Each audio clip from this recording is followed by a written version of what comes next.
ദൈവമായ കർത്താവേ, മനോഹരമായ സന്ധ്യാസമയത്തിനായി ഞങ്ങൾ നിനക്ക് സ്തോത്രം ചെയ്യുന്നു. പുതിയ വർഷത്തിൻ്റെ ആരംഭമാസം ഞങ്ങൾ നിന്ന് കടന്നു പോകുന്നു. എത്ര വേഗമാണ് ദിവസങ്ങൾ കടന്നു പോകുന്നത് ഞങ്ങൾ ഓർത്ത് ഞങ്ങളുടെ ജീവിതം ക്രമപ്പെടുത്തി ദൈവത്തോടുകൂടെ യാത്ര തുടരുവാൻ ഞങ്ങളെ സഹായിക്കണമേ എന്ന് ഞങ്ങൾ പ്രാർത്ഥിക്കുന്നു. അതിന് ഞങ്ങളെ സഹായിക്കുന്ന സഭയ്ക്കായി സ്തോത്രം, പരിശുദ്ധാത്മാവിനായി സ്തോത്രം, ദൈവവചനത്തിനായി സ്തോത്രം, കൂട്ടായ്മകൾക്കായി സ്തോത്രം.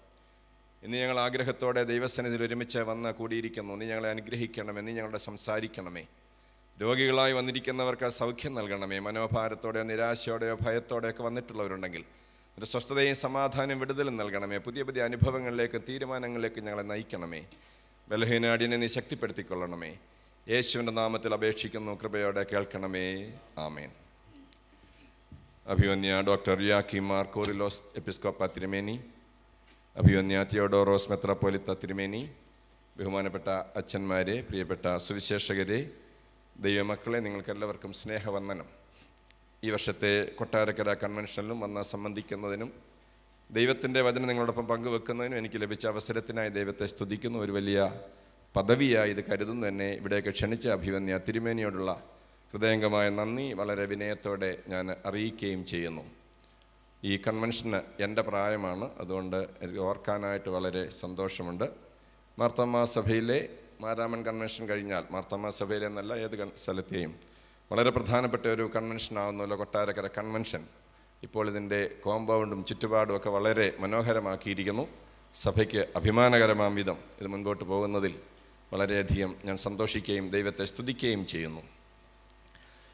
ഇന്ന് നാം വായിച്ച വേദഭാഗത്തേക്ക് നമ്മുടെ ശ്രദ്ധയെ തിരിക്കാം. പണ്ട് ചെറുപ്രായത്തിൽ പഠിച്ച ഒരു ഇംഗ്ലീഷ് കവിത ഓർക്കുന്നു. Pussy cat where have you been? I have been to London to see the Queen. Pussy cat, what did you see there? I saw a rat running around the chair എന്ന് പണ്ടൊരു കവിത പഠിച്ചത് ഓർക്കുന്നു. Pussy cat നീ എവിടെ പോയിരുന്നു? ഞാൻ ലണ്ടനിൽ പോയിരിക്കുകയായിരുന്നു. എന്തിനാണ് നീ പോയത്? ഞാൻ രാജ്ഞിയെ കാണാൻ പോയതാണ്. പുസി ക്യാറ്റ് നീ എന്നിട്ട് എന്ത് കണ്ടു? ഒരു എലി കസേരയുടെ ചുറ്റും ഓടുന്നത് കണ്ടേച്ച് ഞാനിങ്ങ് പോന്നു എന്നാണ് ആ കവിതയുടെ അർത്ഥം. നമ്മൾ വളരെ സന്തോഷത്തോടും ഒരുക്കത്തോടും ജാഗ്രതയോടും താല്പര്യത്തോടും ഒക്കെയാണ് സുവിശേഷ യോഗങ്ങൾ വരുന്നതെങ്കിലും ഒരു ചെറിയ അനക്കം മതി നമ്മുടെ ശ്രദ്ധയെല്ലാം തിരിയാൻ. ഇപ്പോൾ ഫോണെന്ന് പറഞ്ഞൊരു സാധനമുണ്ട്, അതൊരടി അടിച്ചാൽ തീർന്നു. അപ്പോൾ നമ്മുടെ ശ്രദ്ധയും പോയി, എല്ലാം പോയി. എല്ലാവരും കൂടി ആദ്യമായിട്ട് ഫോൺ കാണുകയാണെന്നുള്ള മട്ടിൽ അങ്ങോട്ട് നോക്കും. ആകെ നമ്മുടെ ശ്രദ്ധ പതറിപ്പോകുവാനാണ് സാധ്യതയുണ്ട്. അതുകൊണ്ട് ദയവായി നാം ദൈവവചനത്തിന് മുൻപാകെയാണ് വന്നിരിക്കുന്നത് എന്നുള്ള ഓർമ്മയോടുകൂടി കാണേണ്ടവനെ കണ്ട് കേൾക്കേണ്ടത് കേട്ട് മടങ്ങുവാൻ കർത്താവെ ഞങ്ങളെ സഹായിക്കണമെന്നുള്ള പ്രാർത്ഥനയോടുകൂടി നമുക്ക് ദൈവസന്നിധിയിൽ ആയിരിക്കാം. ഇന്ന് വായിച്ചതായ വേദഭാഗം വിശുദ്ധ പൗലോസ് തെസ്സലോനിക്ക സഭയ്ക്ക് എഴുതിയ 1-ാം ലേഖനത്തിലെ 2-ാം അധ്യായത്തിലെ ചില വാക്യങ്ങളാണ്. വിശുദ്ധ പൗലോസും സംഘവും 2ാമത്തെ മിഷണറി യാത്രയിലാണ് തെസ്സലോനിക്കയിൽ എത്തിയതെന്ന് അപ്പോസ്തല പ്രവൃത്തികൾ നമ്മൾ വായിക്കുന്നുണ്ട്. അവിടെ ചെന്ന് സുവിശേഷം പ്രസംഗിച്ചപ്പോൾ സാധാരണ സംഭവിക്കുന്നത് പോലെ അവിടെ ഒരു വിശ്വാസ സമൂഹം ഉടലെടുത്തു. ചില മാന്യ വനിതകളൊക്കെ സഭയോട് ചേർന്നു. അപ്പോൾ മെനക്കെട്ട് നടക്കുന്ന യഹൂദന്മാർ അവിടെയും ചെന്ന് പ്രശ്നമുണ്ടാക്കുന്നു. അങ്ങനെ പൗലോസിന് അവിടെ നിന്ന് പോകേണ്ടതായിട്ട് വന്നു. യരോവയിലേക്കും ബഥേനയിലേക്കും അഥേനയിലേക്കും പോയി എന്നാണ് നാം വായിക്കുന്നത്. അങ്ങനെ പോയി കഴിഞ്ഞപ്പോൾ അദ്ദേഹത്തെ ആളുകൾ വിമർശിക്കാനായിട്ട് തുടങ്ങി. ആർക്കാണ് സുവിശേഷം പ്രസംഗിക്കാൻ വയ്യാത്തത്? സുവിശേഷം പ്രസംഗിച്ചൊരു സഭ സംജാതമായി. പീഡനങ്ങളും പ്രശ്നങ്ങളും ഉണ്ടായപ്പോൾ സഭാംഗങ്ങളെ, വിശ്വാസികളെ ഇട്ടേച്ചു പോയത് ശരിയായില്ല എന്നും പറഞ്ഞ് വിമർശിക്കുവാനായിട്ട് തുടങ്ങി. ലോകത്തിൽ ഏറ്റവും അധികം വിമർശിക്കപ്പെടുന്നത് സുവിശേഷകരാണ്. സുവിശേഷകർ എന്ന് ഞാൻ പറഞ്ഞത് അച്ഛന്മാരും തിരുമേനിമാരും സുവിശേഷകരും എല്ലാവരെയും ഉൾപ്പെടുത്തിക്കൊണ്ടാണ്. മാർത്തോമാ സഭ മുഴുവൻ സുവിശേഷ സംഘമാണല്ലോ. എല്ലാ മാർത്തോമാക്കാനും ഓരോ മാർത്തോമാക്കാനും ഒരു സുവിശേഷകനായിരിക്കണം എന്നുള്ളതാണ് നമ്മുടെ സഭയുടെ ലക്ഷ്യം. നമ്മൾ ആഗ്രഹിക്കുകയും പ്രവർത്തിക്കുകയും ചെയ്യുന്ന അങ്ങനെയാണെങ്കിൽ ലോകത്തിലെ ഏറ്റവും വലിയ മിഷണറി പ്രസ്ഥാനമാണ് മാർത്തോമാ സഭ. ഏതാനും നാളുകൾക്ക് മുൻപ് മാരാമൻ കൺവെൻഷൻ സംബന്ധിച്ചപ്പോൾ ലഭിച്ച ഒരു ലഘുലേഖ ഞാൻ ഓർക്കുന്നു. കരയ്ക്ക് വിതരണം ചെയ്ത ലഘുലേഖയാണ്. അതിലെഴുതിയിരിക്കുകയാണ്, ഒരു മാർത്തോമാക്കാരൻ വർഷത്തിലൊരിക്കൽ ഒരാളെ ക്രിസ്തുവിലേക്ക് കൊണ്ടുവന്നിരുന്നുവെങ്കിൽ 20 വർഷം കൊണ്ട് ഇന്ത്യ മുഴുവൻ ക്രിസ്ത്യാനികളായേനെ. അതിൻ്റെ അകത്ത് എഴുതിയിരിക്കുകയാണ്, ഒരു മാർത്തോമാക്കാരൻ വർഷത്തിലൊരിക്കൽ ഒരാളെ ക്രിസ്തുവിലേക്ക് കൊണ്ടുവന്നിരുന്നുവെങ്കിൽ 20 വർഷം കൊണ്ട് ഇന്ത്യ മുഴുവൻ ക്രിസ്ത്യാനി. അതിനകത്ത് മാർത്തോമാക്കാർ എത്ര ഉണ്ടെന്നുള്ളത് അജ്ഞാതമാണ്. എന്നാൽ 10 ലക്ഷം എന്ന് വെച്ചാൽ 15 ലക്ഷം എന്ന് വെച്ചോ. ഇപ്പോൾ 15 ലക്ഷമാണെങ്കിൽ അടുത്ത വർഷം അത് 30 ലക്ഷമാവും. അടുത്ത വർഷം 60 ലക്ഷം, 120 ലക്ഷം. അയ്യോ, 20 വർഷം വേണ്ട, അതിനു മുമ്പേ ഇന്ത്യ മുഴുവൻ ക്രിസ്തുവിൻ്റെ സന്നിധിയിലായേനെ. എന്നാൽ ഇപ്പോഴും 2.5% കിടക്കുന്നതിൻ്റെ കാരണം എന്താണ്? സുവിശേഷ വേലയിൽ നമ്മൾ ജാഗരൂകരല്ല എന്നുള്ളതാണ്. ഇന്നത്തെ ധ്യാനത്തിന് ഞാൻ കൊടുക്കുന്നതായ ഒരു ടൈറ്റിൽ സുവിശേഷ ദൗത്യം പൗലോസിൻ്റെ ശൈലിയിൽ എന്നുള്ളതാണ്. കാലം അന്ത്യത്തിലെത്തിയിരിക്കും. നമ്മളെല്ലാവരും വിലപിക്കുന്നവരാണ്. സുവിശേഷത്തിൻ്റെ വാതിൽ അവിടെ എവിടെയായി അടഞ്ഞു തുടങ്ങുമ്പോൾ ഒരു സുവിശേഷകൻ്റെ വേല ചെയ്യുവാനായി നാം തീരുമാനിക്കണം. 61ാമത് കൊട്ടാരക്കര കൺവെൻഷനിൽ ഒരു പുതിയ തീരുമാനം എടുത്തുകൊണ്ട് മടങ്ങുവാൻ നമുക്ക് സാധിക്കണം. എൻ്റെ ആയുസ് സുവിശേഷകനായി ഞാൻ ജോലി ചെയ്യും, സുവിശേഷകനായി ഞാൻ പ്രവർത്തിക്കും. പൗലോസ് വളരെ ശുഷ്കാന്തിയോടെ അവിടെ പോയി പ്രവർത്തിക്കുകയും ഒക്കെ ചെയ്തിട്ടും അദ്ദേഹത്തെ ആളുകൾ വിമർശിച്ചു. ഏറ്റവും അധികം വിമർശിക്കപ്പെടുന്നത് സുവിശേഷകരാണ്. ഏറ്റവും അധികം സമൂഹത്തിന് മുമ്പിൽ ഏറ്റവും അധികം വിമർശിക്കപ്പെടുന്ന സുവിശേഷകരാണ്, അച്ഛന്മാരാണ്, തിരുമേനിമാരാണ്. ഇപ്പോൾ എൻ്റെ പ്രസംഗം നീണ്ടുപോയാൽ നിങ്ങൾ പറയും അയാൾ കാരണം പോയി പറ്റാനൊക്കത്തില്ല. പ്രസംഗം നീണ്ടില്ലേ അയാൾക്ക് വല്ലതും അറിയാമെങ്കിലല്ലേ പ്രസംഗിക്കാനൊക്കത്തുള്ളൂ. പ്രസംഗത്തിനകത്ത് കഥ പറയാമെങ്കിൽ പറയാൻ ഡെപ്ത് ഇല്ലാത്ത പ്രസംഗമാണ്. കഥ പറഞ്ഞില്ലേ പറയാൻ ഡ്രൈ ആ പ്രസംഗം. ഡൈ ചെയ്തുകൊണ്ട് വരാമെങ്കിൽ പറയാൻ വയസ്സം കറപ്പിച്ചുകൊണ്ട് വന്നേക്കുകയാണ്. ഡൈ ചെയ്തില്ലേ അയാൾക്ക് ഇച്ചിരി കരിയും വാരി തേച്ചുകൊണ്ട് നടക്കരുതോ. കാറേ വരാമെങ്കിൽ പറയും പണ്ടത്തെ കൊട്ടറേച്ചിനൊക്കെ സൈക്കിൾ പോലും ഇല്ല, ഇപ്പോൾ അച്ഛന്മാർ കാറേ ഇറങ്ങത്തില്ല. ബൈക്കേ വരാൻ പറയും ഇയാൾക്കൊരു കാറ് വാങ്ങിക്കരുത്, കാശെല്ലാം ബാങ്കിലിട്ട് കളയാതെ. അച്ഛന്മാർ പോലും കഴിക്കാമേ പറയാൻ കഴിക്കാൻ ഇറങ്ങിയേക്കുക. കഴിച്ചില്ലേ പ്രയാക്കേണ്ട ദീനം അതിന് നേർന്നതാണ്. അതായത് ഏത് രീതി നോക്കിയാലും വിമർശിക്കപ്പെടുന്നവരാണ് സുവിശേഷകർ. ഞാൻ സാധാരണ പ്രസംഗിക്കുമ്പോൾ പറയാറുണ്ട്, മാർത്തോമാ സഭയിലെ ഞായറാഴ്ച ഉച്ചയ്ക്കത്തെ ഓരോരുത്തരുടെയും ഡൈനിങ് ടേബിളിൽ ഒരു പ്രധാനപ്പെട്ട മെനു അച്ഛൻ ഫ്രൈ എന്ന് പറയും. ആരാധന കഴിഞ്ഞ് അങ്ങോട്ട് ചെല്ലുക, വാർത്ത എന്തുവാ ഇന്നത്തെ അങ്ങനെ പ്രസംഗം, എന്തൊരു കൃപയില്ല ഇപ്പോഴത്തെ അച്ഛന്മാർക്കെന്നും. നമ്മുടെ മക്കളൊക്കെ എന്ത് ചെയ്യുക, ബോട്ട്സ്വാനയിലും ബ്രൂണയിലും നടക്കുകയാണ്. ഇപ്പോഴത്തെ അച്ഛന്മാർ പോരാ. ഏറ്റവും അധികം വിമർശിക്കപ്പെടുന്നവരാണ് സുവിശേഷകർ, പട്ടക്കാർ. അതുകൊണ്ട് നമ്മളെല്ലാവരും സുവിശേഷകരാണ്. വിമർശനങ്ങൾക്ക് എന്താണ് മറുപടി? വിമർശനങ്ങളെ വിമർശനങ്ങൾ കൊണ്ട് നേരിടുവാൻ സാധിക്കത്തില്ല. വിമർശനങ്ങൾക്ക് ജീവിതമാണ് മറുപടി. അതുകൊണ്ട് തന്നെ വിമർശിച്ചതായ ആളുകളോട്, പ്രത്യേകിച്ച് അവിടെ സഭയിൽ ചേർന്ന മാന്യ വനിതകളുടെ പേര് ചേർത്ത് അധാർമികമായ ആരോപണം വരെ പൗലോസിൻ്റെ പേരിൽ ചെലുത്തിയെന്നാണ് പറയുന്നത്. അപ്പോൾ അത് വളരെ മനോവേദന പൗലോസിനുണ്ടാക്കിയെങ്കിലും അതിന് മറുപടിയായി പൗലോസ് എഴുതുന്ന സുതാര്യമായ കത്തുകളാണ് തെസ്സലോനിക്ക ലേഖനങ്ങൾ. വിമർശനങ്ങളെ വിമർശനങ്ങൾ കൊണ്ടല്ല നേരിടേണ്ടത്, വിമർശനങ്ങളെ ജീവിതം കൊണ്ട് നേരിടുവാൻ പഠിക്കണം. നമ്മുടെ രാഷ്ട്രപിതാവ് മഹാത്മാഗാന്ധി പറഞ്ഞല്ലോ, എൻ്റെ ജീവിതമാണ് എൻ്റെ സന്ദേശം എന്ന് പറഞ്ഞതുപോലെ നമ്മുടെ വിമർശനങ്ങൾക്ക് മുനയൊടിക്കുവാനായി നമ്മുടെ വാക്കുകൾക്ക് സാധിക്കത്തില്ല, നമ്മുടെ ജീവിതം കൊണ്ടേ സാധിക്കത്തുള്ളൂ. അതുകൊണ്ട് തന്നെ വിമർശിച്ചവർക്ക് പൗലോസ് എഴുതുന്ന ഒരു സുതാര്യമായ കത്താണ്. ഒരു സുവിശേഷകൻ എങ്ങനെ ആയിരിക്കണം, ഞാൻ എങ്ങനെയാണ് നിങ്ങളുടെ അടുത്ത് ജീവിച്ചതെന്ന് വളരെ വ്യക്തമായി, വളരെ ട്രാൻസ്പെറൻ്റായി പൗലോസ് കാണിച്ചു കൊടുക്കുന്ന കത്തുകളാണ് തെസ്സലോനിക്ക ലേഖനങ്ങൾ.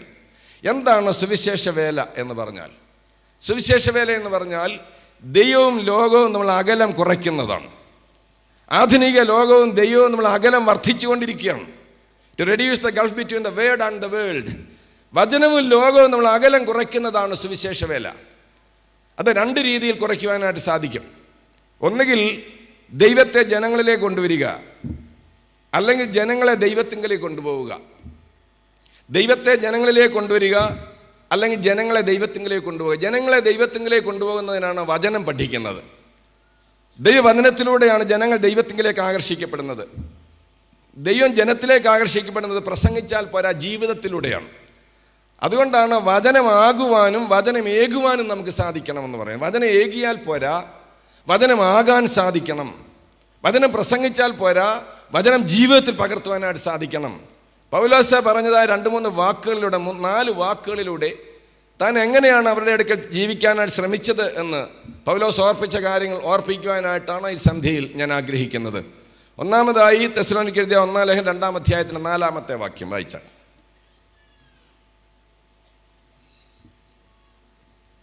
4-ാം വാക്യം.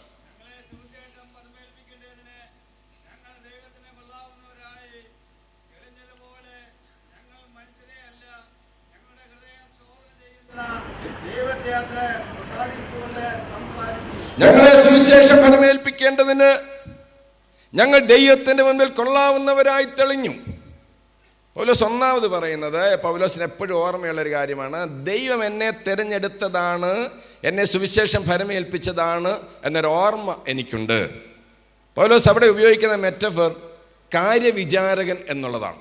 എന്നെ ഒരു കാര്യവിചാരകനായി ദൈവം കണ്ടു, ഈ സുവിശേഷം ഫലമേൽപ്പിച്ചു. സുവിശേഷം എന്ന് പറഞ്ഞാൽ എന്താണ്? സുവിശേഷം എന്ന് പറഞ്ഞാൽ മൈൻഡ് ഓഫ് ഗോഡ്, ദൈവത്തിൻ്റെ മനസാക്ഷി. ലോകത്തിൽ സംഭവിക്കുവാനുള്ള മിസ്റ്ററിയാണ്, മർമ്മമാണ് സുവിശേഷം. ആ സുവിശേഷം ഫലമേൽപ്പിക്കേണ്ടതിന് യാതൊരു യോഗ്യതയുമില്ലാത്തവനായ എന്നെ ദൈവം തിരഞ്ഞെടുത്തു. ദൈവത്തിന് സ്തോത്രം. അതാ പൗലോസ് പറയുന്നു. ഓരോ സുവിശേഷകനും ഓർക്കേണ്ട ഒരു കാര്യമാണിത്. ദൈവം നമ്മളെ തിരഞ്ഞെടുത്തതായതുകൊണ്ട് നാം ദൈവത്തോട് കണക്ക് ബോധിപ്പിക്കുവാൻ ബാധ്യസ്ഥരാണ്. അക്കൗണ്ടബിലിറ്റി. നമ്മുടെ കഴിവ് കൊണ്ടല്ല നാം തിരഞ്ഞെടുക്കപ്പെട്ടത്, ദൈവത്തിന് നമ്മോട് കനിവ് തോന്നി എന്നുള്ളത് മാത്രമാണ്. കുഞ്ഞുണ്ണി മാഷ് പറയുന്നത് പോലെ, പൊക്കമില്ലാത്തതാണ് എൻ്റെ പൊക്കം എന്ന് പറയുന്നത് പോലെ, എൻ്റെ യോഗ്യതയില്ലായ്മയാണ് എൻ്റെ യോഗ്യത. അത് ഓരോ സുവിശേഷകരും ഈ ഒരു വിനയം എല്ലാ സുവിശേഷകർക്കും ഉണ്ടായിരിക്കണം. സുവിശേഷ വേലയിൽ പങ്കാളികളാകുന്ന എല്ലാവർക്കും അതുണ്ടായിരിക്കണം. പൗലോസിൻ്റെ ഒട്ടുമിക്ക ലേഖനങ്ങളും ആരംഭിക്കുന്നത് ദൈവേഷ്ടത്താൽ യേശുക്രിസ്തുവിൻ്റെ അപ്പോസ്തലനായ പൗലോസ് എന്ന ഞാൻ എന്ന് പറഞ്ഞുകൊണ്ടാണ്. എന്ന് പറഞ്ഞാൽ എന്താണ്? എൻ്റെ ഇഷ്ടപ്രകാരം ഞാൻ അപ്പോസ്തലനായതല്ല. എൻ്റെ ഇഷ്ടം എന്തായിരുന്നു? എൻ്റെ ഇഷ്ടം സഭയെ മുടിക്കുക എന്നുള്ളതായിരുന്നു. എന്നാൽ സഭയുടെ 1-ാം നമ്പർ ശത്രുവായ എന്നെ സ്നേഹിച്ച് ദമസ്കോസിന്റെ പടിവാതിക്കൽ വെച്ച് എന്നെ സ്വീകരിച്ചവനായ ദൈവം ഈ സുവിശേഷം എന്നെ ഫലമേൽപ്പിക്കേണ്ടതിന് ഞാൻ ദൈവത്തിന് കൊള്ളാവുന്നവനായി തെളിഞ്ഞു. അത് മാത്രമാണ് എൻ്റെ യോഗ്യത. നമ്മളെല്ലാവരും വിനയത്തോടെ ഓർക്കും. ഞാൻ പലപ്പോഴും ഇങ്ങനെയുള്ള വലിയ കൺവെൻഷനിൽ നിന്ന് പ്രസംഗിക്കുമ്പോൾ എൻ്റെ ഹൃദയം അങ്ങ് സന്തോഷം കൊണ്ടോ നന്ദി കൊണ്ടോ ഒക്കെ വിങ്ങിപ്പൊട്ടാറുണ്ട്. മാരാമൻ കൺവെൻഷൻ ഒഴിച്ച് മാർത്തോമാ സഭയിലെ എല്ലാ കൺവെൻഷനും പ്രസംഗിക്കുവാനായിട്ട് ദൈവം എളിയവനായി എനിക്ക് അനുവാദം തന്നിട്ടുണ്ട്. നിങ്ങൾക്ക് എൻ്റെ പശ്ചാത്തലം അറിയാവുന്നതുകൊണ്ട് ഞാൻ പറയുകയാണ്, അഭിവന്യ തിരുമേനിമാരുടെ ഒപ്പം ഇരുന്ന് ഇവിടെ നിന്ന് വചനം പ്രസംഗിക്കാൻ എന്താണ് എൻ്റെ യോഗ്യത? ഒരു യോഗ്യതയുമില്ലാത്തവനായി എന്നെ സുവിശേഷം ഫലമേൽപ്പിക്കേണ്ടതിന് ഞാൻ ദൈവത്തിന് മേൽ കൊള്ളാവുന്നവനായി തെളിഞ്ഞു എന്നൊരു വിനയം എനിക്ക് എപ്പോഴും വേണം. നമുക്ക് നഷ്ടപ്പെടുന്ന ഒന്നാണ് ഈ വിനയമെന്ന് പറയുന്നത്. ഒന്ന് പ്രസംഗിക്കാൻ അറിയാമെങ്കിൽ, ഒന്ന് പ്രാർത്ഥിക്കാൻ അറിയാമെങ്കിൽ അദ്ദേഹത്തിന് പിന്നെ സംശയമാണ്, പുള്ളി ഒരു ദൈവമാണോ? പിന്നെ തൊട്ട് തലയെ താഴെ ഇടുക, തൊട്ടാലാണ് താഴെ വീഴുക, ഊതി താഴെ ഇടുക. എന്തെല്ലാം വേലയിറക്കുകളാണ് ഈ സുവിശേഷ വേലയിൽ നടക്കുന്നത്. അങ്ങ് വീർത്ത് തന്നെത്താൻ അങ്ങ് മെത്രാപ്പോലീത്ത ആവുക. ഈയിടെ ഒരാൾ പറഞ്ഞത് എന്നോടുള്ള ബഹുമാനം കൊണ്ട് ഞാൻ തന്നെ അങ്ങ് എഴുന്നേറ്റ് നിൽക്കുമെന്ന്. എനിക്ക് തന്നെ താങ്ങാൻ വയ്യ, ഞാൻ തന്നെ അങ്ങ് എഴുന്നേറ്റ് നിൽക്കുക, വേറെ ആരും എഴുന്നേൽക്കുന്നില്ല. അഹങ്കാരം അങ്ങോട്ട് മൂത്തിട്ട് നാം വെറും മണ്ണും ചാരവുമാകുന്നു എന്നോർക്കണം. നമ്മുടെ നടപ്പും ഭാവമൊക്കെ ഉണ്ടാ ഇത് വല്ല ഓർമ്മയുണ്ടോ?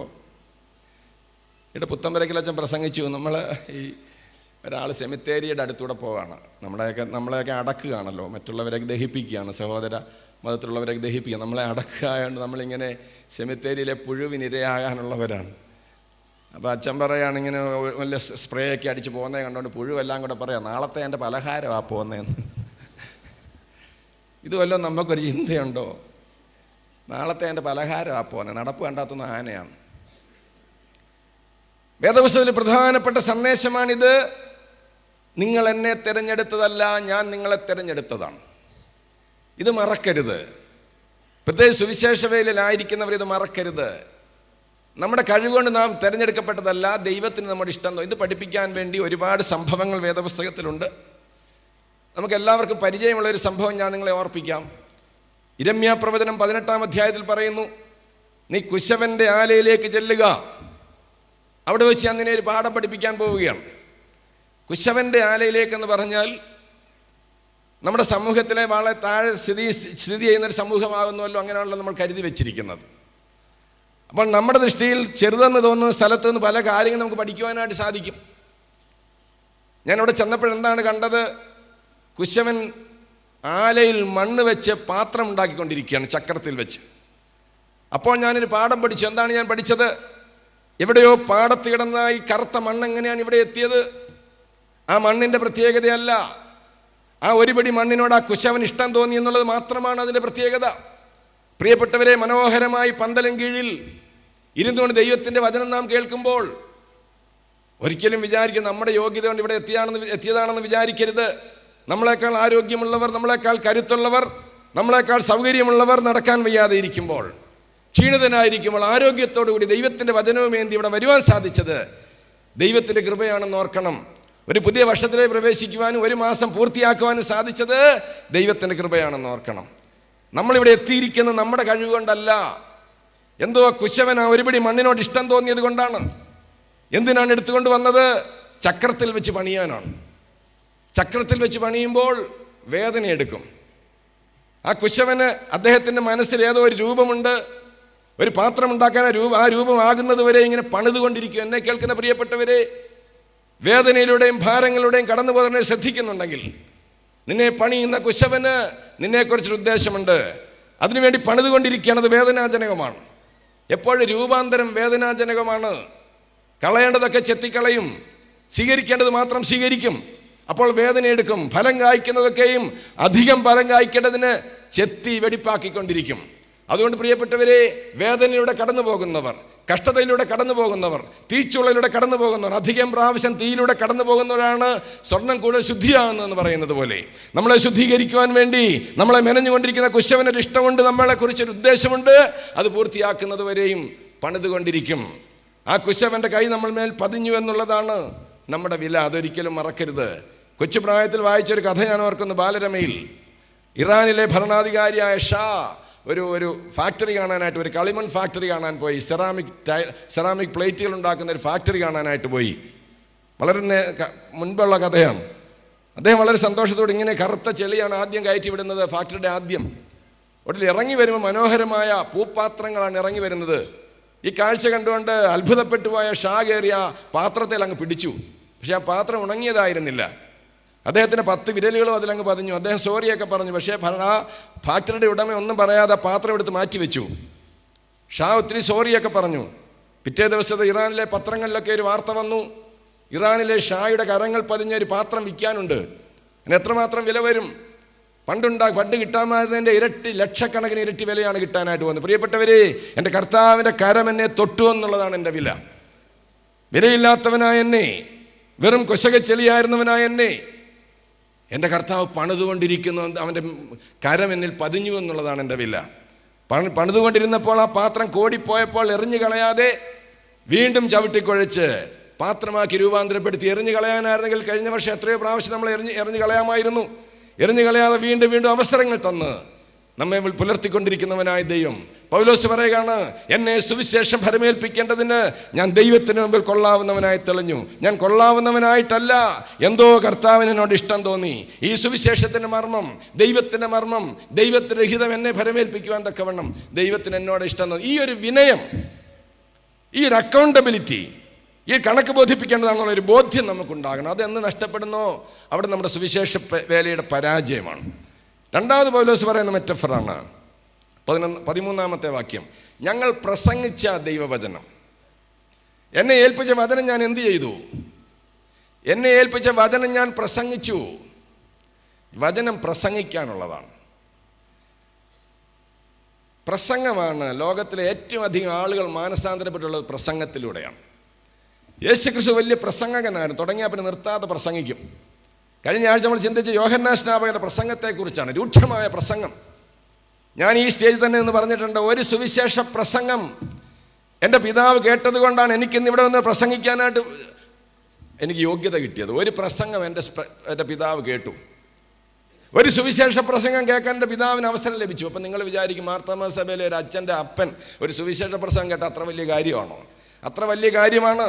കാരണം എൻ്റെ പിതാവ് ഒരു ക്രിസ്ത്യാനിയായിരുന്നില്ല, അക്രൈസ്തവനാണ്. നായർ സമുദായത്തിൽ പറഞ്ഞ ആളാണ് എൻ്റെ പിതാവ്. നിങ്ങൾക്കറിയാം, ഞാൻ പല പ്രാവശ്യം ഇവിടെ തന്നെ പ്രസംഗിച്ചിട്ടുള്ളതാണ്. വളരെ സാമൂഹ്യ ശേഷിയുള്ള ഉന്നതമായ നായർ തറവാട്ടിൽപ്പെട്ട ആളാണ് എൻ്റെ പിതാവ്. കടമ്മനിട്ട വഴിത്താനത്ത് മേച്ചേരിപ്പറമ്പിൽ കൃഷ്ണപിള്ളയാണ് എൻ്റെ പിതാവ്. എൻ്റെ അമ്മച്ചി കീക്കഴൂർ താനുവേലിൽ മലമന്നത്ത് മുണ്ടപ്പിലാക്കൽ ദേവകിയമ്മ. 2 തറവാടുകളും വളരെ ഉന്നത സ്ഥാനീയരായ നായർ തറവാടുകളാണ്. പക്ഷേ എൻ്റെ അമ്മച്ചി നാമം ജപിക്കുന്ന സന്ധ്യാസമയത്ത് ദീപം കൊളുത്തി നാമം ജപിക്കുന്നത്, ഈ നരകത്തിൽ നിന്ന് എന്നെ കരകയറ്റിയിടണേ തിരുവയ്ക്കം വാഴി ശിവശംഭോ എന്നാണെന്ന് കേട്ടിട്ടുണ്ട്. ഞാൻ ജനിക്കുന്നതിന് മുമ്പാണ്. എല്ലാ ജീവിത ചുറ്റുപാടുകളുണ്ടെങ്കിലും എന്തിനാണ് ദേവകിയമ്മ ഇങ്ങനെ നാമം ജപിക്കുന്ന എല്ലാവരും സംശയിക്കുമായിരുന്നു. എൻ്റെ പിതാവ് ഒരു അമിത മദ്യപാനിയായിരുന്നു. അതുകൊണ്ടാണ്. ഈ ലോകത്തിലൊരു നരകമുണ്ടെങ്കിൽ അത് മദ്യപാനിയുടെ ഭവനമാണ്. ആ നരകം മുഴുവൻ അനുഭവിച്ച ഒരാളാണ് എൻ്റെ അമ്മച്ചി.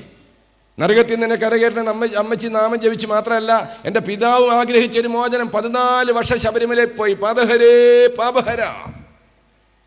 14 വർഷം കഠിനമായ നോയമ്പ് നോറ്റ് ശബരിമലയിൽ പോയി. ശബരിമലയിൽ മാത്രമല്ല, എല്ലാ ഹൈന്ദവ ക്ഷേത്രങ്ങളിലും, ഭാരതത്തിലും എല്ലാ ഹൈന്ദവ ക്ഷേത്രങ്ങളിലും പോയി. അറിഞ്ഞുകൊണ്ടാണ് ഞാൻ ഹൈന്ദവ ക്ഷേത്രമെന്ന് പറഞ്ഞത്. അവിടെ പോയുള്ളൂ. നമ്മളാണ് രണ്ടിടത്തും പോകുന്നത്. ചെട്ടികുളങ്ങര അമ്മയ്ക്ക് നേരുന്ന മാർത്തോമാക്കാരെ എനിക്കറിയാം. ചക്കുളത്തുകാവിൽ പൊങ്കാലയിടാൻ പോകുന്നവരെ എനിക്കറിയാം. എല്ലാ പള്ളികളിലും ഉരുളാനും മുട്ടേ നീന്താൻ പോകുന്നവരെ എനിക്കറിയാം. ഇതൊന്നും കൂടാതെ കുർബാന കഴിഞ്ഞ് അവിടെ ഇവിടെയും തുള്ളാൻ പോകുന്നവരെ എനിക്കറിയാം. എങ്ങനെയും കുർബാന കഴിഞ്ഞ് ഓട്ടമാണ്.